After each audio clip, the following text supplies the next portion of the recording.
Hello everyone, Radhe Radhe. তোমরা সবাই কেমন আছো? আশা করি ভালো আছো। আমিও আছি মোটামুটি। তো দেখো, আজ হলো চৈত্র সংক্রান্তি আর আমাদের এখানে আজকের দিনে হয় গাজন উৎসব।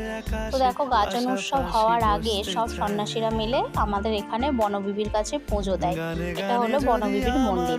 এখানে পুজো দিয়ে তারপর যায় গাজন উৎসবে। আর এই যে মাটির জিনিসগুলো দেখছো, এই যে মাটির ঘোড়া, মূলত এই ঘোড়াগুলো দিয়ে এই সন্ন্যাসীরা পুজো দিয়ে থাকে। তো দেখো, তারপর সন্ধে হয়ে গেল আর আমাদের এখানে গাজন উৎসবও আরম্ভ হয়ে গেল। তো দেখো, প্রথমেই স্টেজে এসেছিল ভারত মাতা। ভারত মাতার পর এসেছিল কৃষ্ণকালী। আর সত্যি কৃষ্ণকালীটা খুব সুন্দর হয়েছিল। কৃষ্ণকালীর সেকেন্ড পুরস্কার পেয়েছিল।